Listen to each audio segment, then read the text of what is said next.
Hello everybody, welcome back to the channel. In today's video, we're going to talk about a lot of the changes that happened. I was actually able to update my spreadsheet. So we can kind of talk about some of the different big changes to maybe open your eyes about certain weapons. So we'll talk about potential meta weapons because at the end of the day, everyone's trying to min-max, or at least there's a lot of players trying to min-max, especially with skill-based matchmaking being as strong as it is. You want to have those best loadouts. And the number one question I've been asked since this update is, what's the new meta? I don't think it's necessarily that easy because the overall goal of Raven was to increase the TTK, which it looks like they've done. We'll go over the data, we'll kind of explain some stuff, and I'll highlight some little bit ones that you should at least try that I think that will more than likely be the meta, but we won't really know until everything kind of settles out. Everyone's had a chance to experiment with stuff, and then it kind of leans towards a meta that is hopefully a multi-weapon meta with top-tier viable weapons be able to compete so that you're not like completely excluded from using certain weapons. If you enjoy the video, learn something new, please do me a favor, hit the like button. If you're brand new, want to find your way back,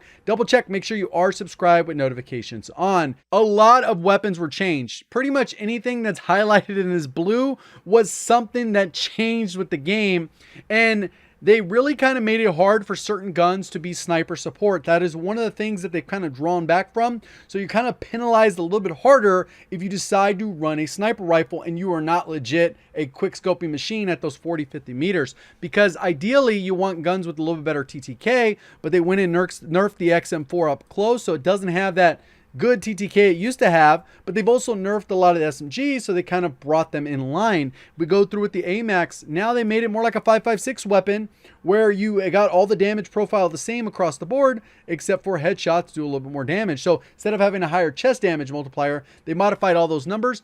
And originally when we used to have like a super low TTK of like 571 for the AMAX at far range, now we're talking about 762 unless you land 2 headshots. If you land 1 headshot, 667. So you can kind of go through this. Obviously this spreadsheet is easily accessible in the description. So if you want to click it, bookmark it, it updates in real time so that if you were to see me update something here, it would automatically update your spreadsheet within 5 minutes. And it's a live document that continues to update on a regular.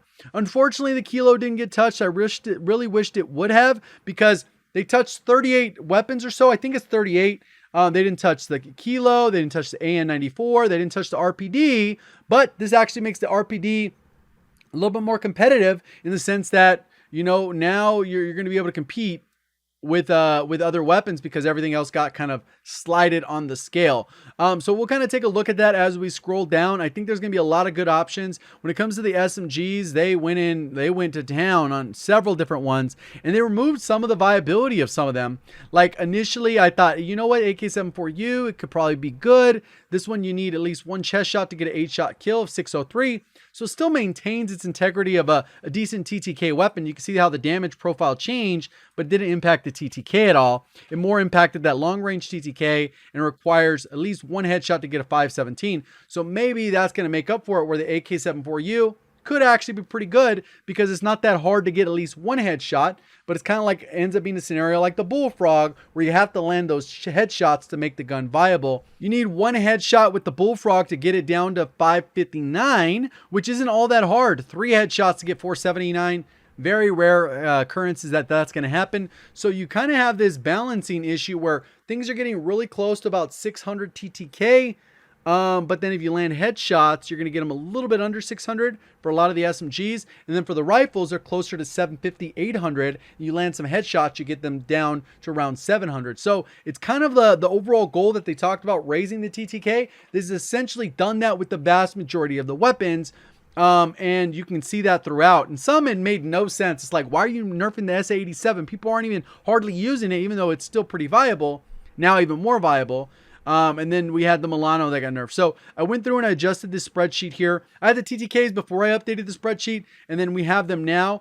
As a holistic approach, it looks like they've increased the TTK by about 30-40 milliseconds.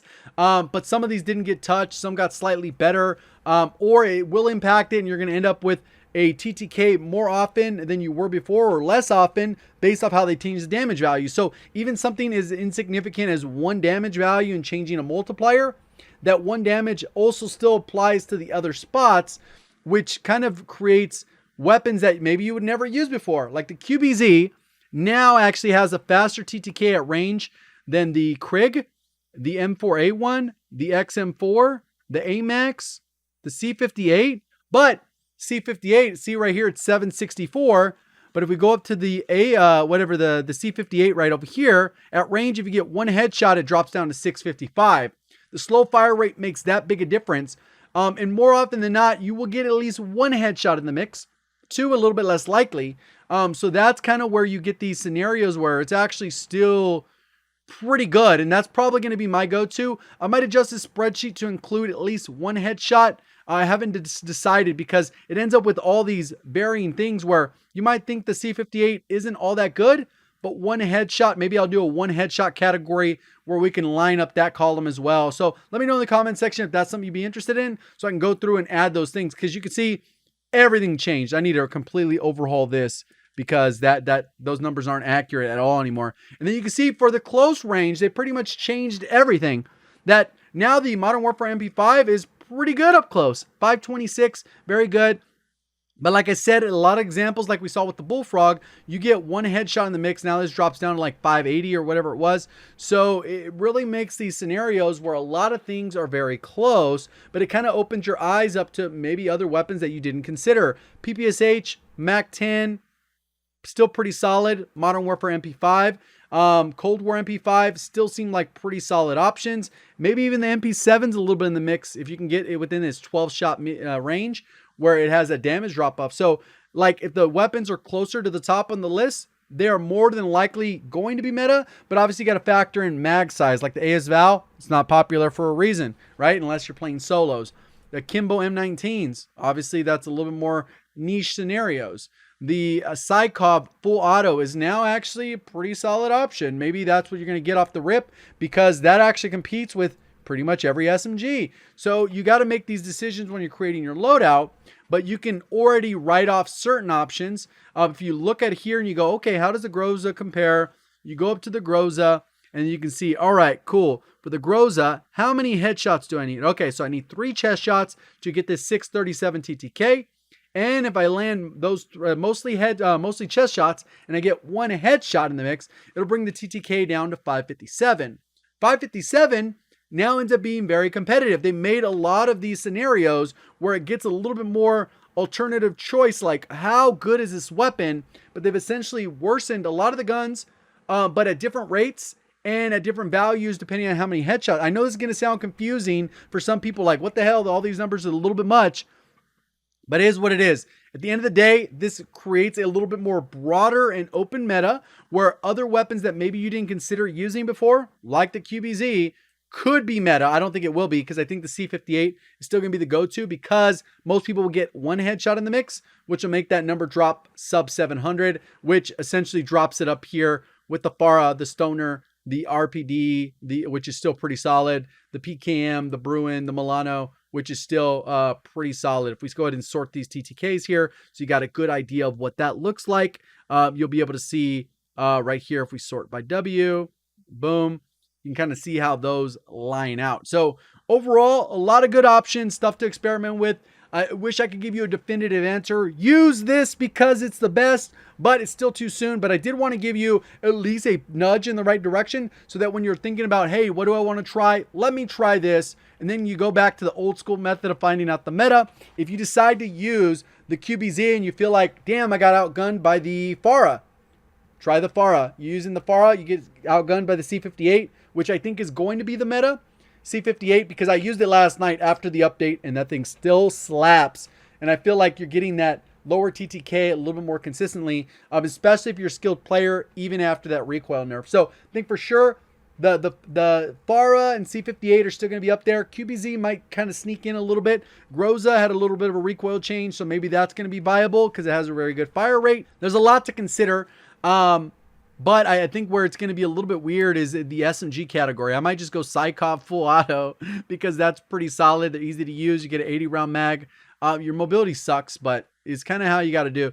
Fennec got nerfed and buffed, and you know, Cold War MP5 definitely not going to be as dominant. You're going to be penalized pretty hard, considering that if you get one headshot with the Bullfrog, you're going to have a similar TTK. So maybe the Bullfrog's the way to go, but its TTK kind of sucks if you don't get that headshot. So that's where it really comes down to. The gun that was really hurt hard today was the LC-10. The Milano, they did not favor too well. At range, the Milano will still hold its own just a little bit. But overall, like it got hit pretty hard. So let me know what you guys think down in the comment section. What do you guys think of the changes? There were a lot of them. Spreadsheet is down in the description if there's other things you'd like me to add to this, because obviously I could just continue to add information, but then at a certain point it just kind of, you end up being numb to the information. So let me know what you guys thought down in the comment section below. If you enjoyed the video, learned something new, please do me a favor, hit the like button. If you're brand new, want to find your way back, double check, make sure you are subscribed with notifications on. Appreciate all the support. Thank you for watching. As always, have a great day.